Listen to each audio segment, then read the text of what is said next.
Welcome to the Lubber's Hole, a Patrick O'Brien podcast. As always, you're with Mike. And with Ian. As we reread the Aubrey Maturin novels of Patrick O'Brien. We're right in the middle of one of our favorites, well, a little bit past middle, HMS Surprise. Ian, please, would you kindly catch us up to date and tell us where we were and where we're headed today? With really great pleasure, Mike.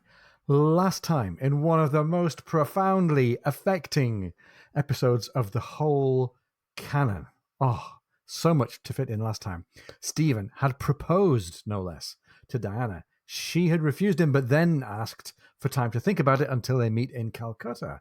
Meanwhile, Canning had come in while they were talking, had made some references to wife stealing that seemed like they might be taking us in the direction of a challenge. Stephen had found his new particular friend, Dill, dead in a Bombay side street. He went to buy her in order to put her into Diana's care, but in fact, he ended up buying her in order to give her a send-off. He said in those great words, "I am of her caste," bought the wood for her funeral pyre and sat with her for hours as her body was cremated. He, as a result, was very late for reporting aboard Surprise, as Jack had ordered. That's where we ended last time. This time, Mike, the Surprise is going to get the first lieutenant, a new first lieutenant. We're going to sail for Kampong. We're going to dip into Protestant theology. We're going to drop by the Lubber's Hole. We're going to get our first sight of action. We're going to get a look at a relic of Jack's youth. And we're going to deal with poor old envoy Stanup's health, all in the midst of references to classical literature, with the balance of blue water sailing and optimism, and, of course, everyday human reality. Now, Mike, you and I have been scratching our heads about what the heck is going on in this chapter, and what are we meant to think? And I think you should lay it all out for us. Let's let's practice our top-down principles here. Tell us all, in as few sentences as you can manage, what the heck is going on in this chapter and why we're so bothered about it.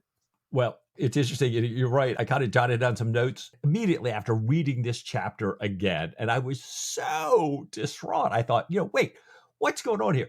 Dill dies. They sail away. They look at Jack's initials. The envoy dies. They all go home. What? And that's all blue water sailing. All this salt water washes all your cares away. We kept hearing this stuff from Mrs. Williams and Sophie's letter to Jack, and Jack to Stephen twice, and the envoy twice to Stephen. And putting all this disappointment behind you. And then everything is immediately doom and gloom right after the envoy. Someone who we start to like more and more takes a sudden turn for the better. And then Stephen says, "Oh, we can cry hurrah." And then I'm thinking to myself, welcome to Florida. Or WTF for those of you. We can't lose our rating here. Could we have more dark, rotting vegetation, 5-foot winged bats, natives in the jungle with no escape other than short tunnels for the attackers to come through, a tiger roaring in many places all around them, drums never stop beating, moving near and far, and the oppressive wind and tide fail them. All this stuff going on. What's going on with this chapter? Is this supposed to be some great way to get us past Diana's refusal and Dill's death, Jack's refusal to send for Sophie to meet him in Madeira, or Jack's failing to send any letters at home to Sophie? Maybe I'll just bring them back myself here. What? So what are we going to do now? We're going to fly home. We're going to find out that she marries the Reverend. It doesn't look like the saltwater did anybody any good here. And Jack perhaps was right. In a little time, we do forget our earlier disappointments. Yeah, it was nothing compared to the end of this fool's errand. So I was a little vexed at the end of this chapter. And ladies and gentlemen, I appreciate it. Big hand for the inside of Mike Shank's head. Exactly.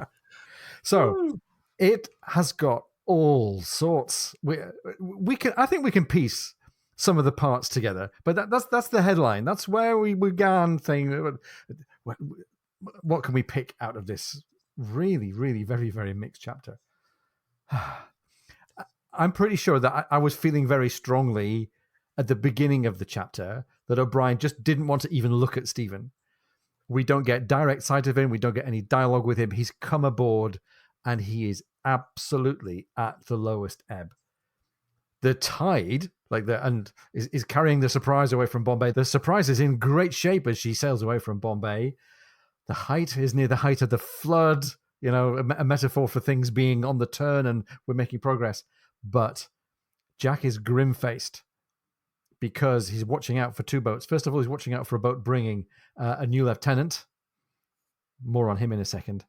He's really watching out for the boat that's bringing Stephen. And we don't even get to directly set eyes upon what we presume, and Jack is sure is going to be a really kind of cruddy, messy, grotty, cheap, slovenly little country craft bringing the shabby, grief-stricken form of Stephen Maturin back aboard.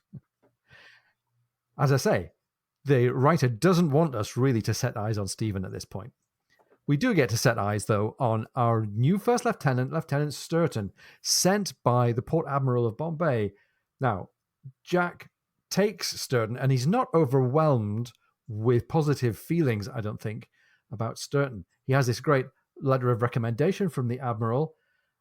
Sturton's last captain, his last commander, had been somebody known as a gloomy, withdrawn, hard-drinking man, always at war with his officers, always finding fault, flogging 6 days a week.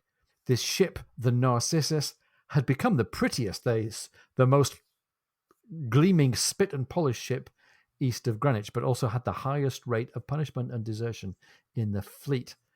And this, Jack's interior monologue is telling us, this tends to mean that the officers would either become tyrants or be broke of the service.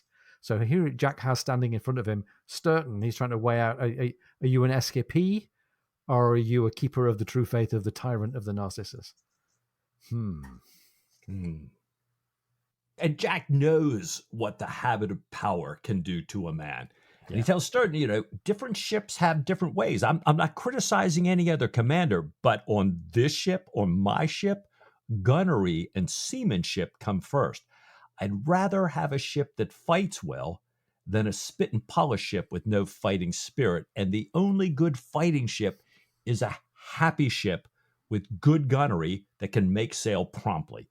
He doesn't care for flogging or for rigging the great.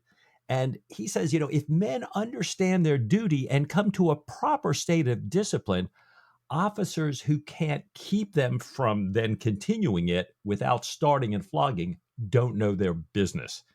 Jack concludes that he hates unpunctuality, and Sturton's like, he's thinking, oh my God, I'm showing up way late through no fault of my own. He's about to come down on him, and I think Jack reads this. He says, no, I don't mean you.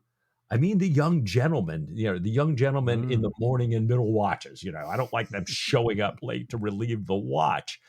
And as a matter of fact, right this very minute, I'm being kept waiting at the top of the flood. And then Jack hears the sound of someone coming aboard, and he shoots up on deck with a face of thunder. And Ian, like you said, I'm thinking, oh my God, this is Stephen coming back.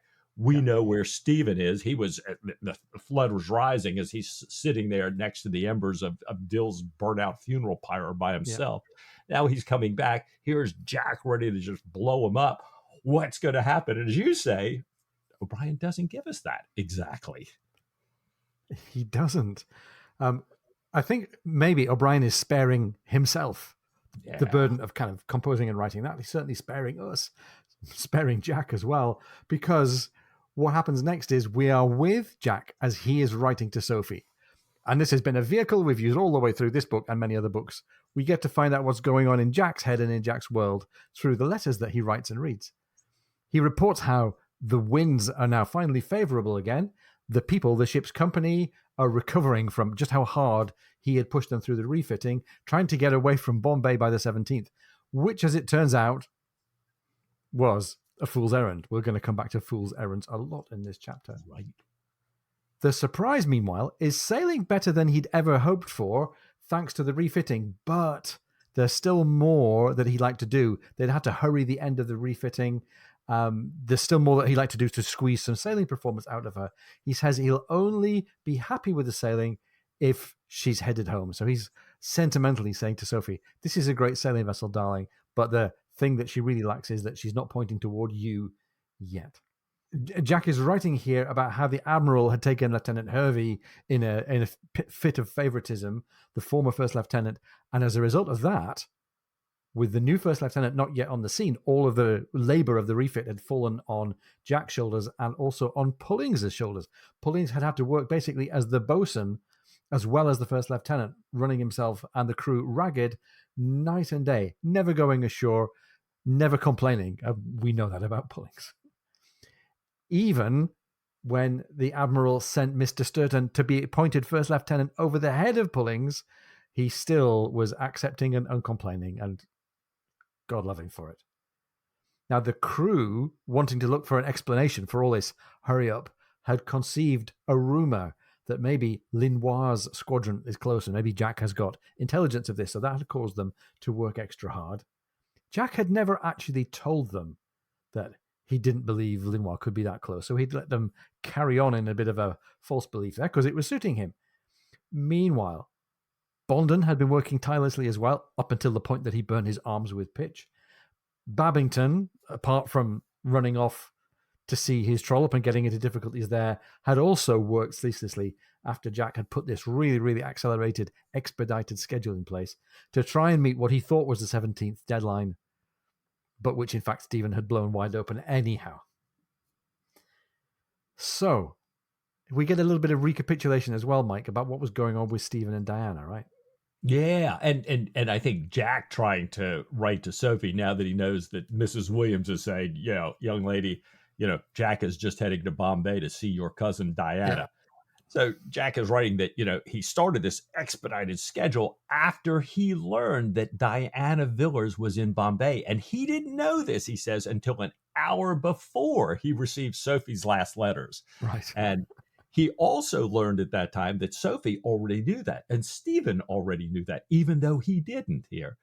And he thought to himself, he's telling Sophie, that she might be uneasy if he went ashore with Diana there. And Jack said, I was also very concerned about Stephen, who I love more than anyone except you, Sophie, and who I fear is still very much attached to Diana. I was afraid he would go see her when she returned on the 17th. And if he did, he would either be used barbarously by her or fight Canning over her or both. And he said, even though he's far better, and I think Jack's implying that he was after he had been tortured, he says he's still in no fit state to either fight Canning or to be treated rough by Diana. So I decided to have the surprise ready weeks early so we could leave the morning of the 17th before Canning and Diana return. Yeah, this is my plan. That's what I was going for. Right. And again, the theme of the chapter, if there is one, is partly about plans and just how they end up in real life. So let's come back to how that might have worked out. It had seemed in the immediate term in Bombay that it was all going fine, but Stephen had disappeared. And Jack is reporting that he had learned after the fact about this expedition that Stephen had gone on, along with Diana and along with the envoy and his staff, to Elephanta Island. Jack had been really, really ticked off by this, and he writes to Sophie that he'd been expecting to put Stephen under arrest if he could ever find him, but he couldn't. And of course, we had been the witness to that when poor old Bondon had tried to drag Stephen back to the ship in the previous chapter. Jack is writing how very angry he had felt at that point, how he had been expecting to give Stephen an official rebuke when he came on board, in addition to a bit of private home-truthing about Stephen's conduct. But despite Jack being ready to hand over a treble-shotted broadside to his friend, he had finally set eyes on Stephen coming aboard. And this is the episode that is now, we're catching up to the very beginning of this chapter, and this is kind of why O'Brien hadn't want to give us this at first hand, because Jack's heart had failed, he writes to Sophie, to see how unhappy Stephen was. He says that his skin is dark, he's tanned, he's a dark colour like a native, but yet still pale, almost grey. And now, even though they've been at sea for 4 days, as he's writing this, Stephen still hasn't revived. Diana, writes Jack, must have been bitterly unkind. And he says almost a sort of tempting fate sentence here in the letter. He says, I almost wish that the ship would break out in plague to rouse Stephen, because Again, we know that about Stephen. He really, really comes to the fore again when he's got some physicianing to do. And Jack is half wishing for that. He says, never seen Stephen so low. I'm looking at Stephen as I write, he says, and you would find him looking quite old. Having expressed a hope for Stephen to be roused by some action, Jack can't resist adding in the hope that he himself might have his spirits raised by an action with Linois and the French squadron. Fighting yardarm to yardarm sounds like a great way to lift everybody's spirits, he says. The surprisers are now pretty brisk at their guns, and he supposes that all of that might also rouse his friend Stephen. Maybe even from the injuries suffered and his action in the cockpit. Who knows here? But as you say, now Jack's kind of, he's thinking, okay, what's good for me would be good for Stephen. I'm kind of doing that. And then he's really back to what's good for me. He says, well, you know what? And if that happened, fighting one of Linois' frigates, even that small prize that would come of a damaged man of war would be enough to set us up, Sophie, in a small cottage with a good garden to feed us. I've been talking a lot with Pullings about this. His family is farmers, and I'm enclosing my plan of crop rotation. Here's the little cabin we're going to have. Here's going to be how we're going to rotate crops. And if I see the China fleet, I'm going to send this letter home to you because they're not going to stop. They're heading straight home. You'll be able to read this before Christmas. However, we don't know where the fleet's going to be because that depends on where Linois turns up. So I may have to be my own postman, and you may not get these letters until I literally put them in your hands when I return. Yeah. And I'm thinking, God, boy, Jack, she was worried because you hadn't written, and now it sounds like you're never going to write. In his mind, Jack starts picturing this little farm in the garden that he wants to share with Sophie. And he's kind of daydreaming, seeing every detail in his mind until he kind of realizes through the haze that he's daydreaming, with his eyes open. And he's looking, and there Stephen is, just smiling at him. And Stephen says, Jack, what were you musing on? It appears to be rarely pleasant. What are you so happy about? And Jack says, well, I was thinking about marriage and the garden that goes with it. And Stephen, I love this. Stephen says, I wasn't aware that you must have a garden when you're married. And Jack then said, well, of course you do. Certainly. He says, actually, I'd already seen myself taking a prize. I was growing cabbages. And then he stops and he thinks to himself, wait, I'm so happy. Stephen, I just remembered, would you like to see a relic of my youth? I wanted to show it to you earlier, but I hadn't gotten the chance because you've been away. And I promise you, Stephen, I promise you this sight will raise your heart. He's so optimistic, Jack. He's sure that anytime anybody sees something that delights him, right, they in turn will be delighted. And I don't think it's selfish. I don't think it's arrogant. I think he just wants the world to see things through the rosy navel eye that he has. So poor old Stephen gets dragged up the rigging here. It's a Sunday, so they walk past the crew who are all resting. We get a compliment to Mr. White on his sermon, a strongly worded confutation of Arminianism. And Mike will have to come back to what Arminianism is. And as they're walking along the deck there, they come across the crew doing this slightly odd diversion. I would call this gurning. They're doing what he calls the ancient country game of grinning through a horse collar with a prize for the man who can make the most hideous grin. Stephen's loblolly boy is winning this competition until he sees Stephen walking by. And his face, as the text says here, resolved itself into a reasonable shape, assumed a sickly look between greeting and confusion, simpered unhappily, but lacked the quickness to remove itself from the hoop. And Mike, we've been talking earlier in this book as well about who are we and what's our role in the world and how do we respond to stuff. Hervey had this problem, and now the loblolly boy has the same problem. Like, am I the loblolly boy, or am I a member of this gurning party, or where am I here? Maybe we're also going to see a little bit of the same dilemma afflicting our new first lieutenant, Lieutenant Sturton. We shall have to see. Now, tell us about Arminianism. This is another one of those things that I just have always blown right past, but there's a payoff if we dig into what it is and how it might relate, I think.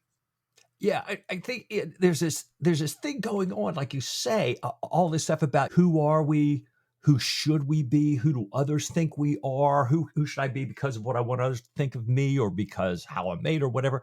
And this is exactly where Arminianism kind of lands here. This subtle, quick reference to the parson about his sermon, and I'm fascinated thinking the sermon is preaching to the crew of the Surprise on a very fine point of Protestant theology. I don't know that even the parson would know that. I'm certainly the crew, but it's down to, one of those things that's kind of rock bottom for us. This idea of Calvin at the time had this doctrine of predestination, which very simply understood was kind of the idea that, wait, there's a select few that God knows ahead of time and has selected ahead of time that are going to be saved. And I think that leaves us in sort of a tough place. I don't think that's how for example, here at home, a Presbyterian would explain predestination to you today. I know it's not, but kind of that was a little bit of the feel. So people were kind of thinking, hold on, is that really it? If we think about who God is, if we look at Jesus, no, I don't think that's exactly what that would be. It doesn't make sense. So Arminianism is this Dutch Reformed theologian, Jacobus Arminius, who later had a strong influence on Wesley. There were a lot of people in different denominations who were doing kind of before Arminianism, after Arminianism, parallel to it, variations on the theme that says, what is this about grace and salvation and free will and God knowing what's going to happen, but is God making it happen? Is God kind of creating the evil that befalls us? All of those things that they're wrestling on. And Arminius' solution was, well, there's a thing called prevenient grace. It's available to everyone. God wants this grace to go to everyone, but people have free will. And so they have the ability to say, yeah, not for me. I can accept or reject God's offer of saving grace. So it's not like there's certain people already pre-selected. It's up to us, which is, again, part of this phenomenal thing that O'Brien's doing throughout this chapter, throughout the canon, in the lives of our heroes, in these little guys like the Loblolly boy and the first lieutenant. It's a life here. And it's so interesting. So many little things in this chapter, callbacks to things, mirroring things. Yeah. We remember Horace's ode last week about, is this a Stoic's view of, if you're a good person, nothing can harm you, or love is going to save you, and probably it's none of these. Again, we're trying to wrestle this. All of this stuff that's going on between Jack and Sophie and Stephen and Diana. Is it a matter of fate? Is it a matter of love? Is it a matter of our choices and accepting and rejecting? Is it who we are, how we see us, how we see ourselves? And I suspect there's a little bit of O'Brien having a laugh thinking, yeah, some of these, these are very fine points of theology that do make all the difference in some ways. But right, we've got the crew of the Surprise, and we're sitting here talking about how many angels can dance on the head of a pin here. After Stephen's just done this whole broad sweep of faiths and denominations and different views of trying to figure all this out, which we are. But thank goodness we have particular friends to help us all through this. Amen. And we're very lucky if our gods, whoever they may be, are a little bit more Aubrey-like, because I think this next scene is Aubrey and an example of grace. Absolutely. And Faster Doodle is all the luckier for it, because Jack and Stephen are going up the rigging to the foretop. Stephen's never been to the foretop. This is not a place that officer-like people would often hang out, especially not on a Sunday. They go through the lubber's hole. Welcome aboard, gentlemen. And the captain, Aubrey, is going first, and he hears, just before his head kind of pokes up into the foretop there, he hears the click of dice. And O'Brien reminds us that this is not an okay thing. He calls them the deadly, illegal 50 strokes at the gangway dice. And he hears the horrified cry, "It's the skipper." So Jack looks down, just takes a beat here for this to sort itself out somehow, and at least to give the crew the chance to improvise their way out of a potential charge. And he helps Stephen up through the hole. Faster Doodle, for it is he, has put the dice into his mouth. And it's a very funny bit of visual comedy in the writing here. Faster Doodle is trying to avoid revealing the fact that he's got anything in his mouth. The others are too stunned to do even that. Nobody would have expected to see the captain coming up the lubber's hole on this particular day. Faster Doodle pretends to be staring out to the sea. He's got his criminal expression on his face like he's been caught out, as he truly has. And Mike, I'm not sure in this scene whether Faster Doodle and the other foremast hands know that Jack is turning a blind eye, or are they hoping and kind of congratulating themselves that they managed to get away with it this time? I don't know how deep their thinking goes about this. Anyhow, one way or another, it's a very gracious thing for Jack to give them the chance to not be discovered, especially given what he'd said to Lieutenant Sturton about he being no fan of flogging. Right. Jack says, carry on. Stephen gets to sit on a studding sail. And Stephen says, well, this is remarkable. It's my first time here. Have you ever noticed, he asks Jack, that they all look much the same? They're made of the same components. And Jack goes, yeah, it is not a coincidence, you idiot. I haven't heard anybody remark on it before because it's a commonplace. Anyhow, Stephen says, show me this relic. It's your relic that we've come to see. He learns that the relic is not visible from the foretop. We have to go up again to the cap. So hearing that he's going to have to go higher, Stephen leaves behind his coat, his breeches, and his very expensive stockings.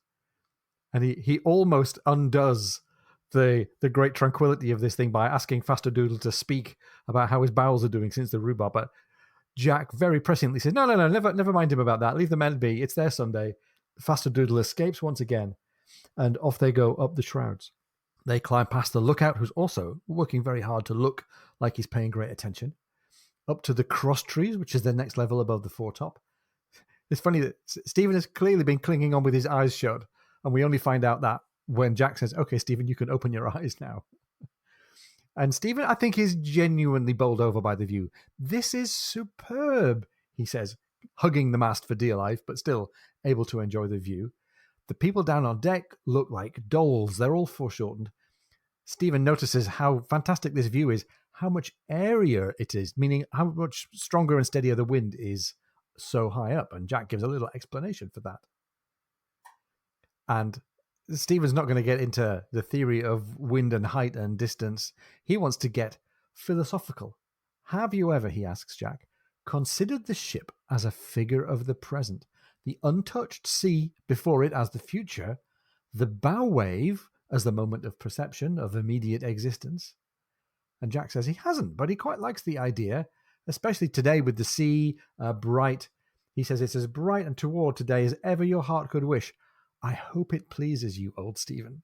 So Jack's really reaching out for the possibility that there's some healing and some good feeling to be had for Stephen here. Stephen's giving Jack what he needs to hear, I think, when he says, it does indeed. I have rarely been more moved, delighted. I am most sensible of your kindness in carrying me up. And what a pair of friends these guys are, right? Right. And this is a theme that O'Brien comes back to over and over again in this chapter, this idea of Stephen's figure of all of time in this present moment, as well as, expanding out. And we'll get this again in the blue water sailing here and again back in our lives here. Well, they're way up here. Jack talks about all the time he spent here while masted, being sent up here as a punishment as a midshipman. He says, most of his reading here growing up. He says, if I had a guinea for every hour up here, I wouldn't be worried about prizes, and I would have been married a long time ago. And Stephen notes how money preoccupies much of Jack's mind and says, and lately preoccupies much of mine too.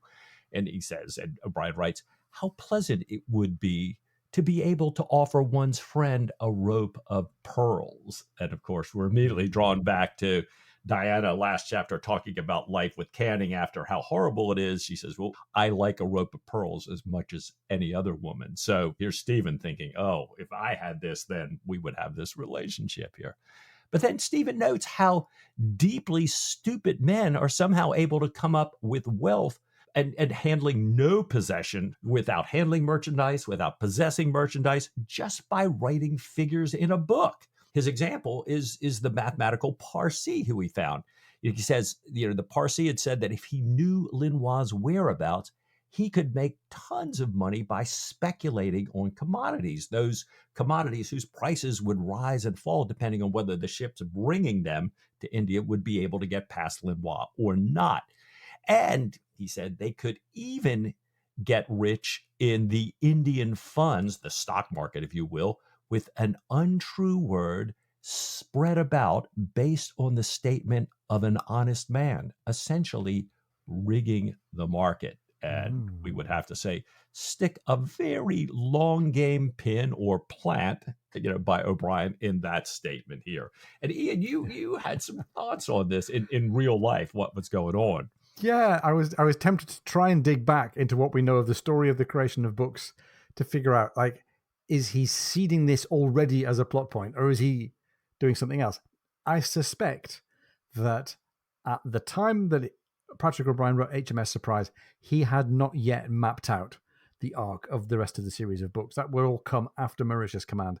There's a moment in the book Patrick O'Brien, A Life Revealed by Dean King, that describes this kind of brainstorming notebook where O'Brien sketched out some of the episodes. And he was, at that point in 1976, after where we are now, by 1976, he got to writing to himself that I may actually use the story of Cochrane's stock market exchange scandal as part of Aubrey's character arc. So back to HMS Surprise, I don't think he's saying this is coming in the future of the plot, but I think he is at very least giving a sly nod and a wink to anybody else who's cottoned on to the fact that Cochrane is the inspiration for Jack Aubrey by mentioning that the market can be rigged. And I love how Jack's got no patience for this, as if only he knew. He says, well, damn them for a pack of greasy hounds. And he manages to position Stephen now to get back to what they've actually come to look at, which is the much promised relic. It's on the cap. The cap is a block of wood that kind of brings together the two masts, the foretop mast and the foretop gallant mast.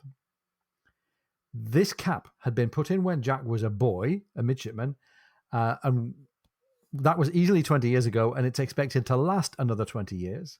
Wow. And here's the description of what the relic is.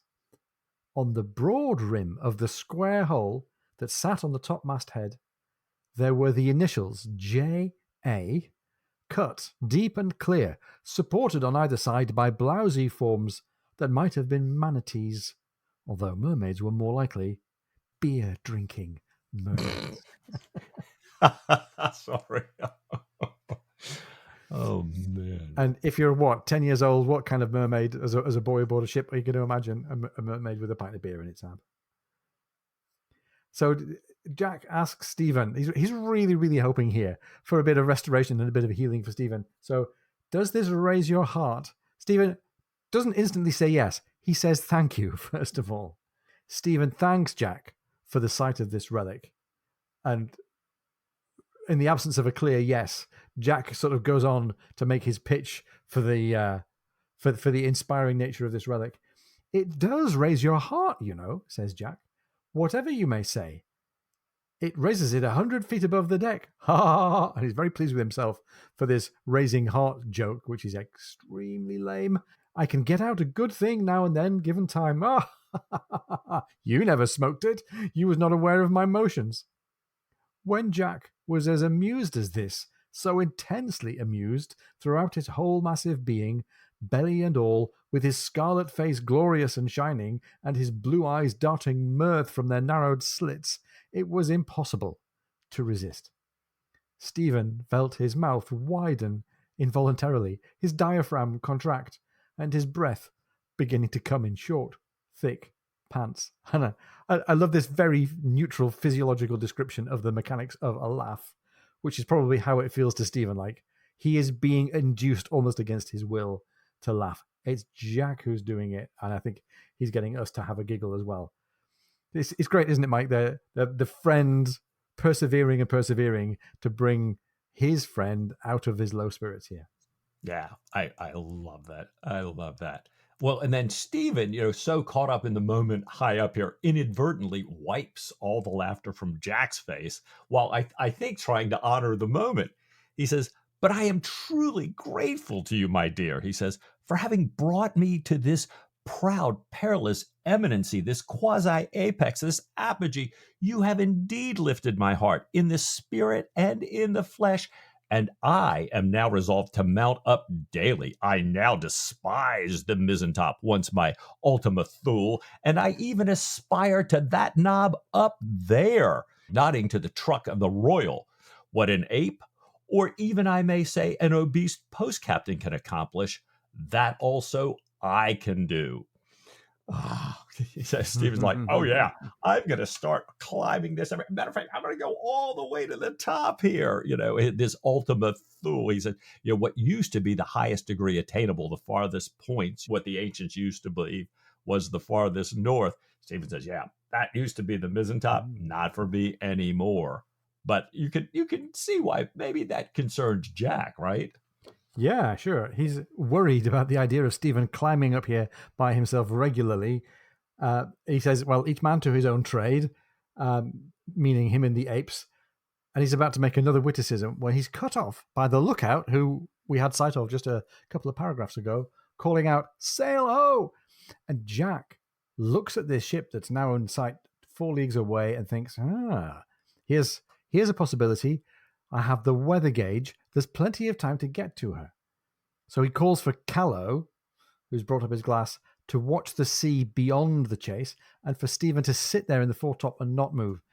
Jack, meanwhile, hurries down the rigging, meets Bondon on the way up, and says, "Bring the doctor down safely," with due decorum. And while we all think that this could be a possible prize, things get busy. The hands all make sail.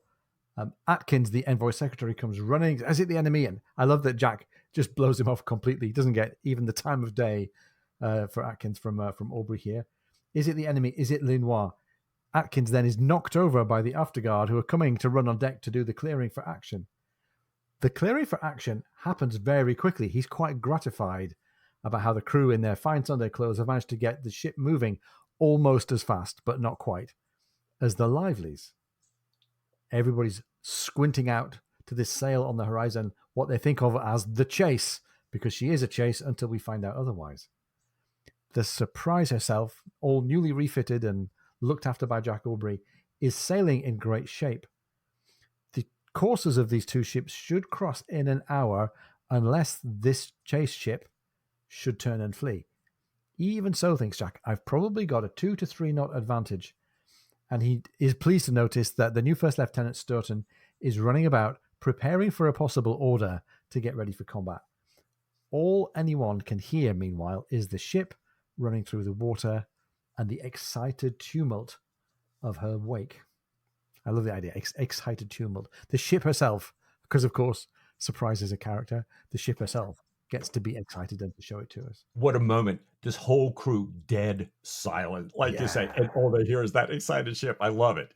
I'm all in now. I'm ready for some action. So the Surprise is making great speed. She's making 11 knots, 6 fathoms, and Pullings can't help being delighted at this. The text says his official gravity fighting a losing battle with delight. The whole ship gets into this murmur of satisfaction. They all know that 11 knots and 6 fathoms is pretty brisk. Jack can scarcely believe that she's now able to go that fast, and he looks lovingly at the ship. Again, the ship's getting personified as a character. The chase, though, has vanished from sight. If she holds her course, thinks Jack, I won't see her again until we are in gunshot range. So, that's what's going on with Jack. We're anticipating a meeting and an action here. What's going on with Stephen? Well, Stephen, interestingly, is sitting on the capstan, eating a mangosteen and staring at a mongoose, playing with his handkerchief. And I thought, okay, this is a great O'Brien way to say, tense action, mangosteen, mangoose, handkerchief, here we go. And Jack tells him, we're running at 11 knots 6. And Stephen says, oh, I'm so sorry to hear it. I'm most concerned. Is there no remedy? Jack says, well, I fear not. Would you like Stephen to walk forward with me? And at the forecastle, now Jack can see the chase again, and he sees they are continuing on the same course, and he notices that they haven't added any sails. The chase, it's a little strange. And then Stephen's looking around, and he says, I speak under correction with great diffidence. And Jack is too busy staring at the chase through his glass, trying to figure out what's going on here. And Stephen starts reeling off all the things about surprises, flying and making great speed. And I can see her copper and look at that way, look at the waves. And he says, I should think that she is making satisfactory progress. He can't understand what in the world Jack's complaining about her speed for. He says, unless indeed we are to indulge in this modern frenzy for speed. Still on the outside looking in, but Jack not, I don't think, paying much attention at all, although he does respond to Stephen's comment. Yeah, he does. He says that their speed actually is not unsatisfactory. The unsatisfactory thing on the scene here is, and he points, that ugly Dutch-built interloping tub. And with that, we very quickly get the realization that this is not actually an enemy. And the tension goes out of the situation as the whole forecastle realizes that the chase is probably an East Indiaman bound for Bombay. A vile merchantman, a tub, no prize at all, despite her attempted disguise to look all warship-like. We should have looked proper flats, says Jack, if they'd run alongside with our guns already. He orders Pullings then to take in all the extra sail, and despite that little flurry and the nice little comic touches, we're back to as we were. So, Mike, right at the beginning, you said O'Brien is going to kind of stir us up and pull us this way and that for kind of puzzling reasons in this chapter. We've been pulled this way and that with this promised but then undercut sense of action with all of the nervous excitement. Maybe it's a good idea to grab ourselves a little bit of refreshment, parching, no doubt, from the anticipation. And let's all rejoin after a little bit of a break.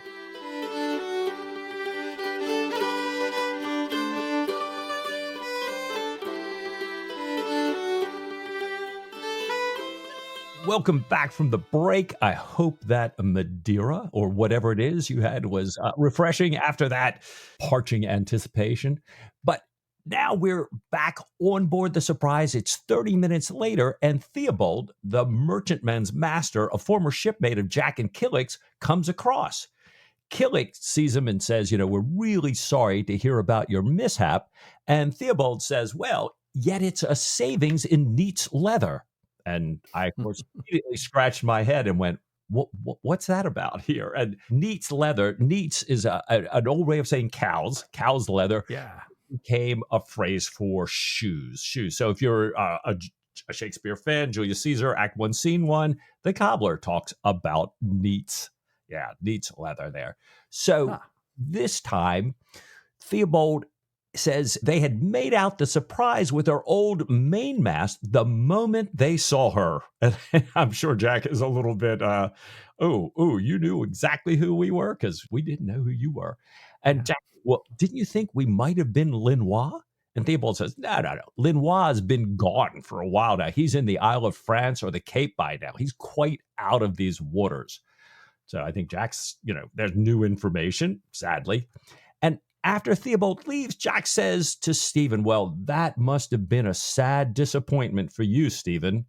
And I'm thinking, wonder what that was, disappointing Stephen.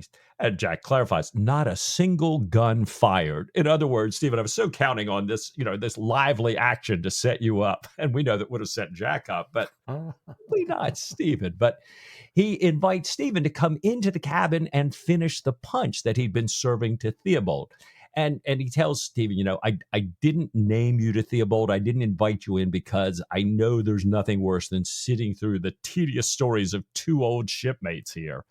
And he then tells Stephen the story behind Theobald. Theobald had been a lieutenant for 18 years, but he had no interest, so he could never get a command, even after he managed to get his leg blown off in action here. And now we know, okay, Killick saying, sorry about your mishap. He's saying, saving me in my shoe budget because I'm missing one leg here. So Jack says, but he then, because he had lost his leg, couldn't get promoted, he went to the East India Company. And he says, now he's commanding a tea wagon. Poor chap. And Jack reflects, boy, I'm so much luckier than him. And Stephen says, well, Pullings told me that captains of Indiamen become exceedingly rich. And Jack says, oh, yeah, of course, they do wallow in gold, but they don't get to hoist their flag. Poor Theobald will never get to hoist his flag. So we see even Jack, it is, if I could just pay off my debt, I could get married and live happily ever after. But Never giving up the opportunity to hoist my flag to retire as an admiral here.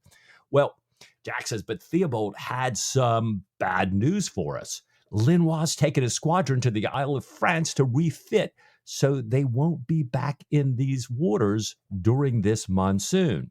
Ah, bad news to Jack, right? Oh, we're not going to get to engage the enemy at all. And Jack says the China fleet has sailed and was last heard of around the Sunda Strait. So the surprise won't meet them. And Stephen says, well, why is that bad news? And Jack said, well, I had really hoped to get my packet of letters off to Sophie. So Jack, very much the news of the world, according to Jack here and Theobald. Well, I think Jack obviously sees this as all a bigger set of disappointments than Stephen quite does. And he just launches into saying to Stephen, don't worry about these disappointments. By the way, I don't think Stephen's remotely bothered about Linois, and he don't think he's remotely bothered about letters home. But Jack uses this phrase, salt water washes away disappointment and a few other things. And by the way, that's a phrase that we have heard and we're going to hear a lot in this chapter. Now, the few other things, of course, might be he referring to emotions of a deeper and darker color than simply disappointment at missing out on bumping into Linois. We get another little literary reference here. You could be sailing in the Lethe, he says, once you've sunk land. And Lethe is the name for one of the rivers of Hades, whose water makes the souls of the dead forget their life on earth. And Mike, I remember from my school days, Lethe coming up a lot in the poetry of John Keats. And of course, Keats is a nice contemporary date-wise for where we are now. So if you want to go back and check out Ode to Melancholy and Ode to a Nightingale, you'll get mentions of this river Lethe as a place in Hades where we forget. Right. Stephen's not so sure about the analogy between being disconnected and out at sea and being on this river of forgetfulness, this Lethe. What about, he says, the object that's behind you there on the locker? Jack says, oh, it's a case of pistols, and he sort of thinks that that's what Stephen's after, which, by the way, I think is a bit of a Chekhov moment, if you care about Chekhov's whatever artifact. But right. Stephen says, no, I'm talking about the parcel of feathers, the ill-wrapped parcel. These are feathers from a paradise bird that Theobald had given Jack, meant as a gift for Sophie. Theobald, explains Jack, had got it for his sweetheart. She'd blown him off for the number 2 man in this London kind of court prison, the Poultry Compter. And since his girl is now away with the lawyer, Theobald had passed this gift on to Jack. The full plumage is on display here, and Stephen examines it and says, isn't this maybe a bit ostentatious for a hat? Stephen says he's never seen such a brilliant cockbird's tail, and sticks there examining it. And of course, Stephen goes straight to the biological function of plumage in the male bird. And that turns us into this really funny little interaction, a little mini micro-Aubreyism here. Stephen asks Jack if he had ever contemplated upon sex. And here comes this little tiny Aubreyism. No, says Jack, rather too hastily for us all to believe him. Sex has never entered my mind at any time. Right.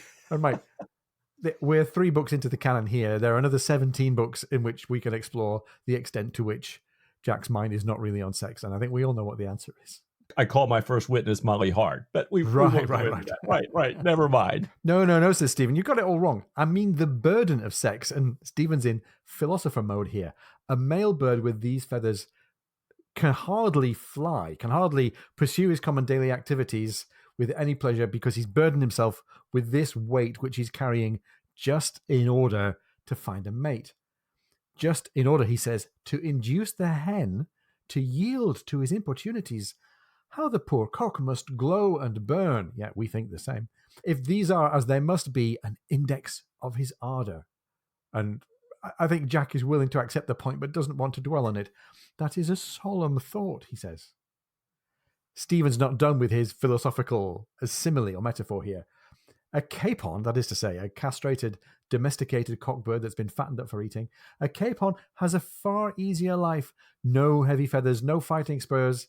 He becomes peaceable, social, complacent, and mild, just as, Stephen says, all the surprisers would if I castrated them all. They will grow, he says, fat, placid, unaggressive, navigating the globe without a harsh word. There would be none of this disappointment at not meeting Linois. Jack says, never mind the disappointment, once again falling back on this phrase, salt water will wash it away. And Jack leaves one little temptation for fate. This will all seem unimportant in a week's time. And I also think he's trying to bring an end to these really quite outrageous ideas of Stephen's. Jack has cut Stephen short before on other occasions and will again in the future when he suggests that we throw away the grog. Here he's saying, wouldn't life be better if we castrated all the sailors? Wouldn't it be more complacent? Right. So time goes by and we get to see how this experiment works out for real, right? Yeah. And, it's fascinating to me into that you've got Stephen, who in some ways, he's being a natural philosopher here, but he's probably also thinking to himself, wouldn't I be a little bit better off right now had I not been wearing my bird of paradise feathers around Diana and dealing with all this, as well as then dealing with Dill. And for you, Jack, to mildly, even though you don't know about this, think that, oh, don't worry, salt water is going to wash this all away. It's not true. I did want to put a quick reference in for folks who have been following us for a long time. Ian mentioned Chekhov a few minutes ago, and I think you've all heard that. We've talked about Chekhov. It shows up, I think, probably on the Lubber's whole bingo card. But for those of you who haven't, it was a great time to explain. Chekhov once famously said something along the lines of, if you see a gun in Act 1 of a play, it has to be fired before the end of the third act. And for a case of pistols to be on the back, there you go. A perfect example of a Chekhov like reminder. Yeah, Chekhov plants, payoffs, all of these good things here. Now, Jack has said this is all going to be unimportant in a week's time, as Ian just said here. And after 2 weeks of blue water sailing, that seems to be the case. All of a sudden, there's just back into the bells, the daily routine. There's no potential enemy anymore. They're thinking, the Dutch are all bottled up. They've heard the French are all gone. And a lot of the disappointment is gone. That the men's disappointment over no action. The new first lieutenant has fallen in with Jack's view of discipline. And interestingly, he's really come a long way, at least in terms of what we thought might happen.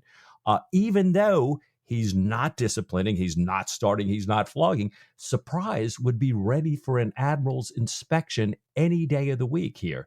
So he's running the ship, and Jackson's not just running it, but excellently, and making a real addition to the domestic comfort of the gunroom. So starting sounds like, great guy to have aboard.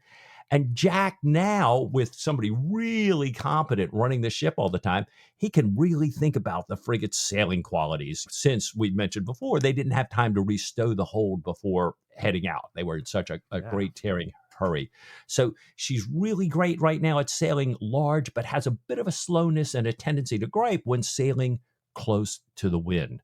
So as they're getting close to the line here, Jack actually has the water pumped to a different tier and shifts several thousand shot to alter the Surprise's trim enough to make her much more of a pleasure to steer.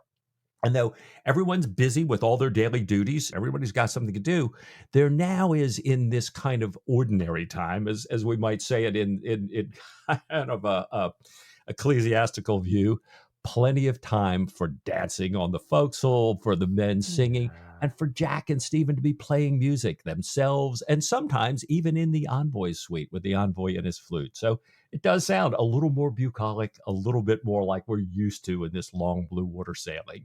Absolutely. And no conflict with the first lieutenant as well. That's going to be a big theme for, trouble. So as you said right at the beginning, Mike, this chapter oscillates backwards and forwards. So O'Brien's given us a page or two of really nice, placid, benign little bit of chat between Stephen and Jack. We've got music, we've got fair weather. Everybody, including the envoy, seems to be doing fine, except the envoy's health is still a topic here. He had benefited, it's true, from some time on shore in Bombay. He's had a week of seasickness, but it turns out his spirits are recovering quite well. He's been rehearsing his address to the Sultan of Kampong, and he and Stephen have been working over his lines. The plan is that they're going to deliver it in French, which is, in any case, a language that Mr. Stanhope hasn't really got to grips with. he's got this new Oriental secretary, a nice Malay man found for him by the governor of Bombay, who is going to translate the address into the local language. Atkins, the secretary / sidekick / pain in the ass, really dislikes the new Malay secretary, regards him with hatred and suspicion, really hates the fact that this guy Ahmed Smythe, is just smiling and happy and has goodwill for everybody. The envoy sees the conflict arising between the two of them. So it's not Jack and the first lieutenant that are falling out. It's the envoy and Atkins and the secretary. Atkins, though, is often heard about this very small, overcrowded ship complaining in harsh tones to the envoy. The final straw comes for Atkins when the crew, who've taken rather a shine to the Oriental secretary, screens off a section in the newly cleared kind of lower decks of the frigate for Mr. Smythe to swing his cot with some privacy. Atkins really resents this. He doesn't have a cot. He has a cabin, but he's sharing it, and he's sharing it with somebody that he's fallen out with. So he goes to Stephen and says, surely you can intercede, put an end to this gross injustice, this monstrous abuse of authority as he sees it. Atkins says, this Malay secretary fella is finding new ways every day to provoke me. If he's not careful, I'll provoke him. And Stephen sees this already for what it is. Do you really mean to fight him? That somebody with your interests at heart couldn't possibly see this as a good idea. Atkins interprets this not as a subtle warning, which is where Stephen was intending it, I think. Interprets this as a gesture of like friendship and, I understand your perspective. And straight away Atkins says, oh, thank you so much. Even the most fallacious appearance of affection is something that Atkins is willing to grab onto.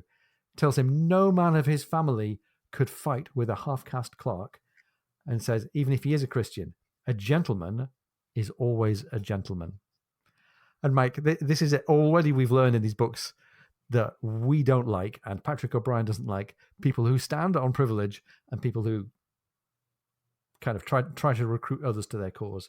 So already I think we've got a pretty nasty taste in our mouths about Atkins, and now also about his intentions towards the Malay secretary. Yeah. And I think we can certainly understand why somebody disparaging somebody because of their caste does not sit well with Stephen right at this particular moment. He just went through this back on the shores of Bombay by a funeral pyre. And so Stephen immediately kind of lights up red. He does not care, as O'Brian writes, for Atkins' enthusiasm in his remarks about Smythe and caste and faith. So he tells Mr. Atkins to calm himself, warning that he might bring on a calenture, that is a feverish delirium supposedly caused by heat in the tropics, if he carries on this way, given the way he eats, given his temperament and everything. But that actually turns out that there is a calenture to be had, but not by Atkins, but by Stanhope a few days later. Everybody hears Atkins just ranting away, pretty much screaming at the envoy in his cabin. And I think this, and you had mentioned, even though the envoy's health had done better, constant bombardment by Atkins in this heat is not helping. Even the carpenter working above the cabin turns to his mate and says, if I were His Excellency, meaning, if I were the envoy, I would, and O'Brien's word, put that bugger into a jolly boat with a pound of cheese and bid him look out for another place. Oh, and yes. Yeah, so it's like, just boom, just kick him out of here. And the mate feels really bad for the envoy, who says always has a civil word for everyone. So, we talked earlier that he's treating some of these people kind of like a kind man would treat a dog, but they're seeing the kindness. They're seeing the civility of this. He's not wearing his privilege like Atkins does. So, starting to wear away here. A little later after this exchange, the envoy begs Stephen's forgiveness for excusing himself from their whist game and asks for a private word. So, like we said, Mike, the roller coaster, the pendulum here, in this case, the pendulum of the envoy's health is starting to swing back the other way quite quickly. Stephen finds him looking old and discouraged and complaining about his bile, asking very nicely for half of a blue pill. And he's thinking wrongly that he needs the same treatment that Stephen gives out for syphilis. A blue pill is a mercury-based pill. Stephen doesn't give him that. He gives him bark, which is bark from a family of trees rich with alkaloids, these days used for cancer treatments. His favorite slime draft, which is really a laxative. It's referred to in the Aubrey Maturin cookbook as having perhaps been made by using the leaves of a bitter lettuce plant with these kind of physical soothing and laxative properties, but we don't know for sure. And finally, one blue thing, he gets a blue-colored placebo. So he gets a blue Nice. sugar pill. And guess what? The placebo and the laxative and the bark all have their effect. Mr. Stanhope reports feeling a little bit better, but the heat, he says, is hard to bear. As you mentioned, Mike, we're getting close to the equator, so there's very little breeze. The ship is sailing dead downwind, so we're sailing away from the wind, so the apparent wind is practically zero. And this thing, this disorder, this calenture, however you describe it, starts to have its effect on the envoy.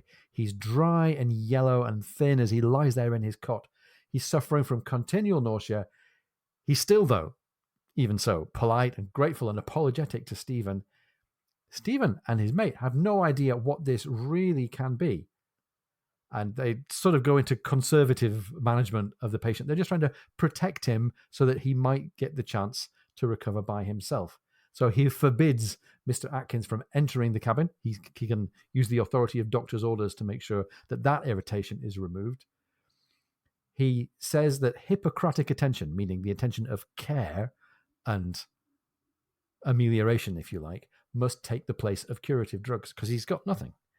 They don't really understand this disease, whatever it is, well enough. The patient is too weak for radical measures like radical medicine or even surgery. So they're just sitting there, watch after watch. And this is something that Jack had wished for a few pages ago, and Stephen is now seeing for reality. He's realizing that maybe this is his true occupation. Maybe this, rather than the pursuit of a self-destructive, unobtainable woman far beyond his reach, maybe this caring occupation is his true occupation. He likes the humane aspect of it. He also likes that he can give this care without having to get too personally engaged. He would, he thinks to himself, have given the same care to the objectionable Mr. Atkins if he was his patient. And this causes Stephen to reflect. What were his motives then? Beyond a desire for knowledge, an itch for cataloguing and measuring and naming and recording. And Mike, we've talked all the way along, all the way through this book, all the way through these stories, really, about the uncertainty that Stephen has, the lack of perspective that Stephen has, about what he's in the world for and how his love for Diana sits alongside that. Yeah. Stephen's now kind of telling himself all this while he's wide awake. It's really not Diana. This is going to cause me harm to keep going after her. It's medicine. This is what I should be doing. But much later, he finds himself half awake, smiling and musing on Diana. So as his conscious sort of rational side is slipping a little bit, he's hearing her unaffected musical laughter. He's seeing the way her hair curls at the back of her neck. And a whisper from Mr. Stanhope brings him back into, here's Mr. Stanhope. He kind of wakes up and realizes, oh gosh, yeah, Diana's still right there. But Stanhope kind of takes him away from that thought here. The envoy then asks Stephen if he did the, clear throat, heoton timorumenos at school. Heoton timorumenos. Don't know if that works or not. Very long, unpronounceable Greek word that appears in the books that I have read straight past every single time I've read until now. Did you do this, heoton timorumenos, at school, he asks. It's different at sea, and we have to dig into why he's talking about it being different at sea. He says he just dreamed of his teacher, the teacher who taught him this play, thought that he'd seen him right there in the cabin, a man who scared him. But he says, however, we are at sea. It is different. Tell me, is it nearly daylight yet? And Mike, part of me thinks this is just a slightly kind of delirious raving from somebody who's sick and is in tropical heat and subject to all the drugs and stuff. But he's chosen to ask Stephen if he knows or can remember this heoton timorumenos, and that causes us to dig in like we always do. This is a play. The title in Greek means the self-tormentor. The play actually was written in Latin by the Roman playwright Terence in 163 BC. We have to thank Karen Ruff, our consulting medieval Latinist, in this case, consulting classical Latinist, an all-round scholar, to help us out here. It seems, advises Karen, that it doesn't have much to do with the story other than the title. Self-tormentor clearly applies to Mr. Stanhope here, pretty clearly applies to Stephen. And you might even say, if you think about how he's going about his love life and his financial affairs, applies to Jack as well. We've got Stephen in the previous paragraph reflecting on what is his role and what should he do with his life. We've got Jack still jumping in when he shouldn't to try to intervene to save himself and certainly to save Stephen from the risk of being seen to engage in dalliances. We've got more of these farce-like situations. The play itself, the self-tormentor, has almost like a Tom Stoppard play. People disguised as other people seducing other people and paying money for other people to have rights over others. It's like a real in and out French farce. Maybe the most important thing that we're getting here is that alongside all these reflections about this play and all the possibilities for self-torment, the envoy is bookending his conversation by saying, at sea it is different. And I think he means at sea you can have a different perspective. And this chimes in with Jack's statement earlier on saying to Stephen, salt water washes it all away. So let's be Team Stephen for a minute. Maybe both Jack and the envoy in their different ways are trying to say to Stephen, you're at sea and you can see things maybe more clearly. When you're on land, things are different. Yeah. It's interesting. I had a little personal reaction to this whole thing. It's different at sea. It's different at sea. Stephen kind of thinking about himself differently, and the envoy too. But his last little line there, tell me, is it nearly daylight yet? I've been worried about the envoy's health, and it took me back to a personal memory. I had a really good friend in our 20s, in our youth. He came down with stage 4 cancer, really kind of out of the blue, and he was back and forth in the hospital, and he had been working on redoing a little house for himself. And I was there at the hospital one night. He had gone back in, and I said, so how's the new home coming? And he said, well, we'll know for sure in the morning. And I thought, well, that's a strange way to answer. We're in the hospital overnight. It's late at night. We'll know in the morning. He died right before morning. Oh my gosh. And I thought, well, Rod was telling me I'm going home. We'll find out how the new home is. And I thought, wow. And so when Stanhope said that, I thought, I know O'Brien does not know this story. This has nothing to do with that. But it put me in mind of, oh my gosh, that's a little, is this, Stanhope going into the light? But so I'm kind of personally really sucked in here going, oh no, I don't want to lose the envoy. But after a fortnight of back and forth, O'Brien tells us there's little progress, but small shifts in the balance. And Stephen walks in one morning and tells his mate, there's been a big positive turn. Lo triumph, hurrah for the triumph. At least with the envoy's anorexia. He just eaten so much of this soup this morning. And so Stephen says, I look forward to a gain in weight, a gain in strength. And I thought, I wiped my forehead and went, thank goodness. And so you heard at the beginning of this episode my frustration, because I'm thinking, oh my God, I had such a personal hook here, but he's okay. Oh, thank God, he's okay.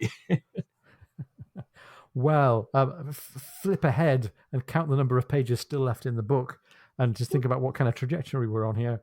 I don't think we're done yet. The envoy starts to sling his cot on the weather side of the quarterdeck by day. He's taking the air. Everyone is happy to see him. Health restored. Maybe even kind of goodwill and harmony in the envoy's party possibly being restored. The crew certainly like seeing the envoy. They like to see him get better. The surprise, meanwhile, is slipping through stronger, cooler winds. They're making progress. It doesn't feel so hot. One Sunday, as they approach the Sunda Strait, so we're getting into the kind of towards the South China Sea here, the envoy's valet rushed in to get Stephen, who quickly in turn sent for his mate. So the pendulum swings again, and there's news about the envoy's health. And it's touching and also funny how we see it for a few sentences here from the crew's point of view, because they don't really know. The rumors begin to fly. And, he's dead. He's gushing blood. Stephen's going to trepan his brain. All these kind of rumors are flying around. And that's all undercut because all we see is Stephen coming back. He sits down, eats his meal with no apparent emotion. And Jack is the recipient of the update from Stephen. They've taken the first measures, meaning they've begun to take him back kind of under their charge, but the envoy must be set down on land as quickly as possible and the ship's motions be stopped as much as possible. Another 24 hours of this bucketing, and it can't be all that extreme bucketing because they're not really in stormy weather, but another 24 hours of the lively motion of the ship will kill the envoy. And we remember a couple of paragraphs ago, Stephen was cherishing his ability to be independent from these traumatic shifts in people's health. And yeah, I think he's flexing it for himself here when he very, very stoically says, "May I trouble you for the wine?" Now, Jack leaves, and Jack knows that sometimes his place, when there's a very, very sick, gravely sick person aboard ship, he knows that his place is either to go visit the patient or to do something to fix things for them. So he goes and sees, along with the master and Pullings, not the first lieutenant, goes to see to the motion of the ship and what their options are for navigation. In a few moments, back here in the gun room, all the sea officers had gone, leaving only Etheridge and the purser. They pushed the cheese towards Stephen, the pudding and the wine, watching silently and uneasily as he made his hearty meal. So I like this kind of disbelief on the part of observers. Stephen seems to be trying to pretend to himself that he can be genuinely impersonal in his following of his calling. That doesn't seem to be working out here. Like we said here, Mike, this is a protective gesture by Stephen, who's probably thinking, geez, I've had enough of emotional swings now. Right. And the rest of the crew can hardly believe that he's able to be this dispassionate. Maybe Stephen just wants to live in a world where he's not going to be hurt by loss again. And he's maybe thinking about the loss that he's already had and is perhaps destined to go on suffering in his connection with Diana. Even relatively distant acquaintances, relatively kind of everyday figures here, like the Marine lieutenant and the purser, can see that something is not right with Stephen. Well, Jack immediately alters course to try to make the motion of the surprise easier. And he and Pullings and the master are kind of looking all over. How do we get to land within 24 hours? And then we see why Pullings got pulled into this, not the first lieutenant, because Pullings has been here a lot when he was with the East India Company. And Jack says, well, you know these waters, Pullings. Where would you say we go? And Pullings says, wait, I've got it. Pulo Batak. There's a place where I watered twice with an Indiaman. It's not civilized. They're natives, but there's plenty of fresh water, 40 fathoms of water, a cable's length from the shore with a clean bottom and shelter in this inlet from everything but the greatest storm. And so they start adding sail, even though they're trying to keep the motions down. They want to get here within the 24 hours. I'm thinking, okay, good plan. There's good sailing. Yeah. And after dinner the next evening, they've been going at this for 23 hours. It says, boom, they're going to make their 24-hour limit with time to spare. They're close, so close they can see it. But a gust of wind comes off the island with a smell of rotting vegetation. Their way drops off. They drop a line, no ground, with 200 fathoms. Jack has the first lieutenant launch the boats to tow the surprise into the shore. He has more cable added to the small bower, and he says, that new 8-inch hawser we have, let's bring it out. So I'm thinking, is this a little indication that things are different at sea than they are on land? This sounded like a pretty nice paradise that Pullings is describing, but as we get closer, not so much. Right. They've got a couple of big challenges here. First of all, they've got the strength of the tidal current. And second of all, they've got the fact that this is a very, very steep anchorage. So there's very, very deep water. If land and sea are essentially different, then they're stuck in a situation here where it's going to be really technically difficult to bridge the landward and the seaward part of the existence of the ship. It's a really, really interesting little sort of image for us. They need to anchor, but they need to find water that's just shallow enough that with their longest, end-to-end spliced cables, they'll just be able to get the anchor to grip. The ebb is running against them so hard that they can't pull with boats. They drop the bow in over 90 fathoms. That's what, 540 feet. Really, really, really unspeakably deep water. Jack's really worried and asks Pullings twice whether he's happy about this berth. You might remember Jack asking the sailing master in the Polycrest whether he was quite happy about his navigation. Jack's got reason to doubt people who claim prior local knowledge, but this is Pullings. Pullings says if we veer out to the bitter end, he will answer for it. Veering out to the bitter end means letting go all of the anchor cable until you're right at the end. You've got nothing left kind of in the anchor locker. You've got every single inch out because you want as much anchor scope as you can because you're in very deep water. The Surprise drifts fast astern as they veer out all this anchor cable, and we're not even sure that it's going to hold until the anchor flute digs in, drags a little bit further, and then it holds. I've been in this situation, and it's a great feeling when you know that your anchor is holding, at least for now. Pullings isn't going to completely take it for granted. He's going to set a really careful anchor watch on shore. He's going to monitor a transit so that he can see whether the ship is actually drifting. He's going to watch that the whole tide. The crew members say they've never seen an anchor hold at this depth in a tide like this. And Pullings is like, hush, hush, hush. You're bringing, touch a belaying pin. You're bringing, you're tempting fate here. It's half tide, according to the watch and the estimation of Babington, but it is slackening faster, says Babington. And Pullings feels his heart warm towards young Babington, who's with him, whose heart of seamanship and kind of love for the ship is right there paying attention. And I think these are both young Aubreys in the making, I think, here. Yeah. The tide slackens and turns. Pullings gets to feel young again because now their seamanship has paid off and they can go the last few, barely yards, really, the last bare quarter of a mile or so, with the boats towing the frigate in this slack water. Finally, by late evening, the ship glides into the sheltered inlet. We get this beautiful but very weird feeling about where they are. There's an astonishing waterfall. The air is strangely oppressive. The land is green, or had seemed green from a distance, but now we know that it's infested with flies, a swarm of black flies that land heavily on the boats and the ships and the people. Stephen had said 24 hours and we might be able to save this guy. With the wait for the tide and the pulling inshore, 30 hours have gone by when finally Mr. Envoy Stanup's litter is lifted out of the barge and people set it on the beach here. Yeah. And they're on the beach here. And again, as you say, Ian, this land, not quite what it seemed just a little bit ago. Yeah.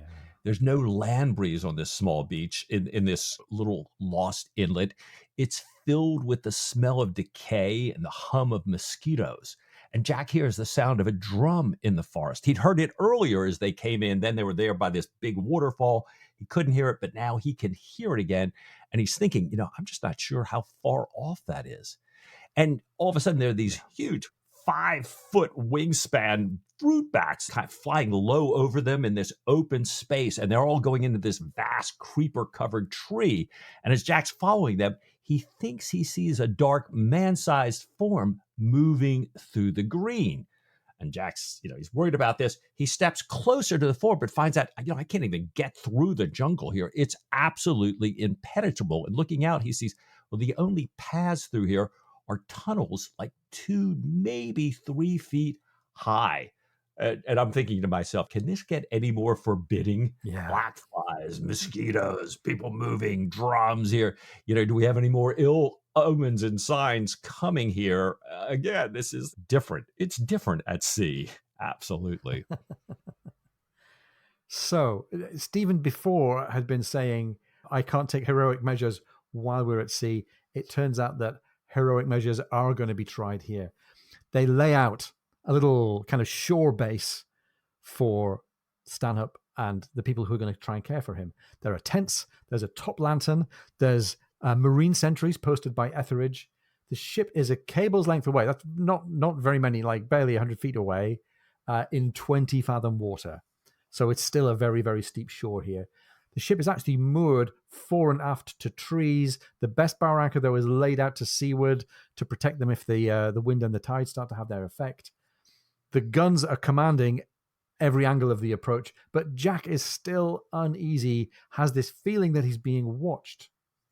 He asks for the advice of the Oriental Secretary, Mr. Smythe. Have you been here before? Smythe says, we Malays don't frequent this area. We just know that we have these little naked black people. The drums that you can hear are for communication. So in the tent, Stephen is sharpening his instruments. We're ready for the heroic measures. Jack asks what's going on with the envoy and his health. Stephen says, I'm going to operate as soon as there's enough light. As long as the envoy's strength recovers in the night, that will mean that I can give the envoy his options. Now, Stanhope knows the risks of an operation on a body in his state, worn out by disease and knowing the inevitable fatal outcome if the surgery is delayed. But he chooses surgery, and the text says that the envoy seems to have chosen it out of a sense of duty. Jack and Stephen sort of say, well, let's hope the envoy's resolution holds, this sense of duty. Don't worry, I'm going to do this. And his sense of resolution does hold. It doesn't fail, but his vital spirits do. Turns out that the jungle noises keep him from sleeping all night. He can't bear this motionless heat now. Couldn't bear the rocking of the ship. Now it's this motionless heat.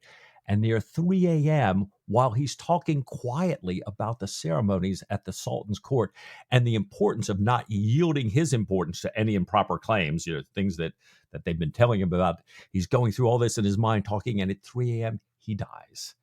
And in his mind, O'Brien tells us, the jungle drums that had been beating constantly and this ceremony at the Sultan of Kampong's court have kind of run together.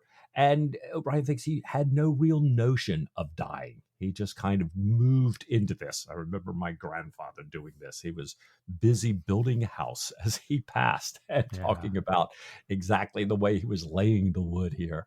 Well, Stephen and the chaplain go ahead and sit with him through the night. And the text tells us about them listening to the noises outside, all these reptiles and birds, a tiger roaring repeatedly, shifting places. So a tiger is roaring from all these different locations, and the drums all night constantly shifting farther away and then closer, farther away and then closer. And I'm still thinking, oh my gosh, what is this leading up to? Well, the envoy gets a Christian burial the following morning. The Marines are there to fire volleys over his grave. The ship thunders with an envoy's salute. There are clouds of flying foxes and birds that rise up all around the cove. It's almost as if the human population of the cove and the animal and avian population of the cove have kind of come together to mark the passing of the envoy. The officers are all there in full dress, most of the ship's company too. Having taken care of the funeral ceremonies, Jack also has his eye for seamanship set up here, and he decides to go ahead and use the sheltered anchorage to correct the trim of the Surprise a little bit more. They make a wooden cross to mark the place of the envoy's burial. They paint it white. The Surprise leaves the cove before the paint is dry. So changes and shifts coming one after the other here. As Jack had predicted, in a week, it turned out that none of this matters.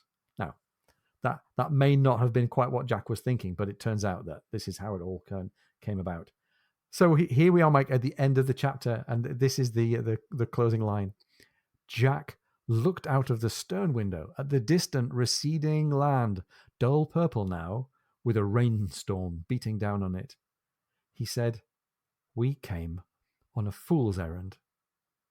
Stephen said, as though in reply, all of a piece throughout. Thy chase had a beast in view. Thy wars brought nothing about. Thy lovers were all untrue. But still, said Jack after a long pause, but still, we are homeward bound at last. I am afraid I'm required to touch at Calcutta, but it will be touch and go. Calcutta, fare thee well, and home as fast as she will fly. Indeed, he added, having reflected for a while, for a whistling pause. If we start to fly this very moment, We may yet overhaul the China fleet and send our packets off their slow, close reef topsails every night, old tubs, for all their man of war, airs and graces. You should not have said that about lovers, Stephen. Ooh. End of chapter 8. Wow. I'm sure that right, it's like fool's errand, and Stephen's little verse there from Dryden does sound pretty awful, right? Yeah. Wars brought nothing about, lovers were all untrue. And I think Jack's thinking about, I'm flying home, Sophie's got no letters, gotta hope we catch the fleet and I can send mine. What if it's true? What if it's true? Well, that verse at the end, Ian, we've heard it before, right? We were just talking about this in Post Captain. Yeah. This is the line from Dryden's poem, The Secular Masque. The chase having a beast in view was a line that we first got from it. I think, as you say, Mike, way earlier in the canon. Yeah, I think Diana was talking about husbands or something, and Stephen saying, wait, your chase has a beast in view, and tell me what you're looking for in a husband, basically. And so we came back and talked about this poem, and you did such a fabulous job here. And it's really fascinating. Even at the time of the setting of these novels, it was an old piece of poetry. It wasn't. It has the feeling that it might be kind of contemporary satire. It was actually written in 1700. It was written to reflect back on the turn of the century. So it's sort of an addition, a postscript to a Jacobean comedy that had been written in the previous century. The primary characters are Greek gods, interestingly, one of them being Diana, the Roman goddess of hunting and chastity. Also Mars, the god of war, and Venus, the goddess of love. And this is all part of a satirical story about changes, jokes and allusions about different people and parts of British history. The lines that we hear in this quote are spoken by Momus, who is the Greek personification of satire and mockery, kind of a chorus figure. And each of these lines he's giving pointing to an individual character. So when he says, thy chase has a beast in view, the thy is Diana. To Mars, he says, thy wars brought nothing about. To Venus, he says, thy lovers were all untrue. And he's kind of saying romance and flirtation is a distraction. Wars are pointless. Love is futile. And if you hear the whole verse, we get another little extra telling segue, which is what we often get with these lines from Patrick O'Brian. He says, as it says, all of a piece throughout, thy chase had a beast in view, thy wars brought nothing about, thy lovers were all untrue. 'Tis well, and old age is out, and time to begin anew. So, Mike, there's, besides being a really fascinating reflection of where we might be in the story, it's a really nice way to end the chapter as well, isn't it?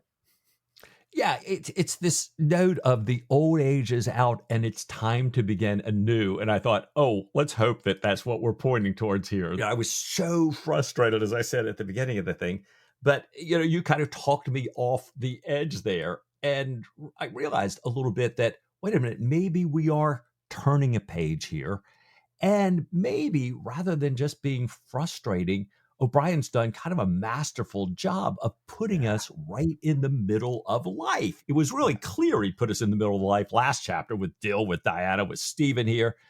But this thing is just full of desperation. It's full of hope.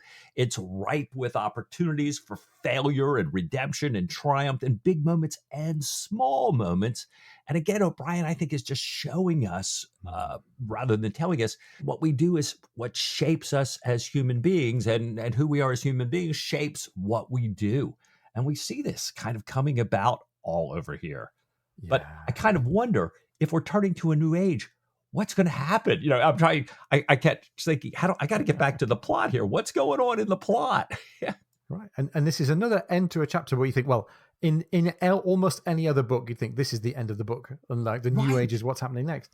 But no. We've got the arc of this book, and of course we've got the arc of our characters, and it's really hard to say that we are definitely at a turning point in anybody's arc here.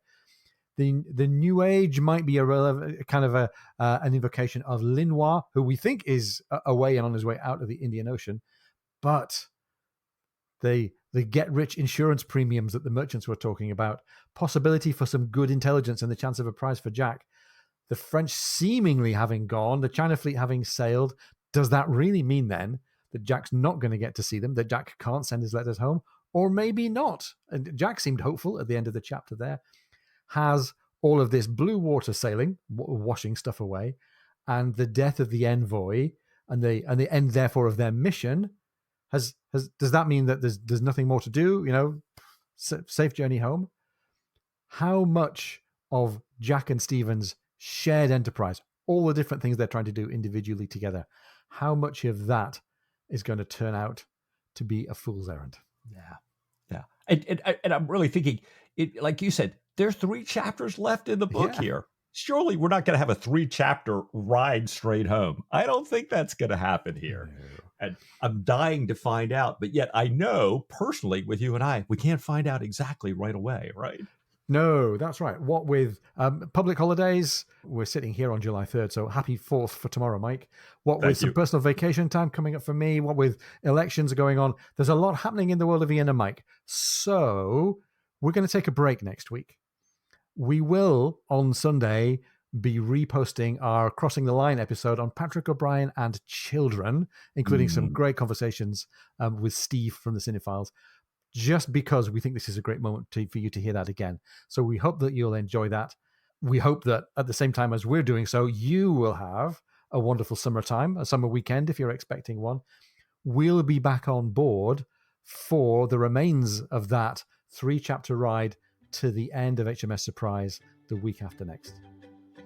So, Mike, it sounds like it's time once again to ask ourselves, what do we all say to just a little bit more Patrick O'Brien? Oh, after a week off, I would say with all my heart.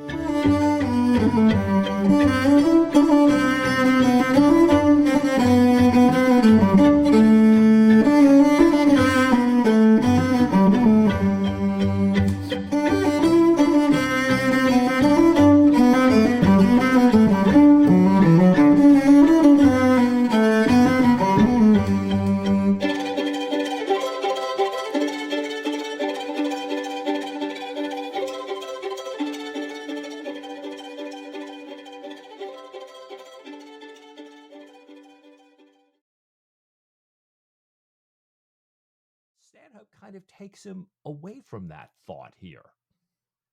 Right.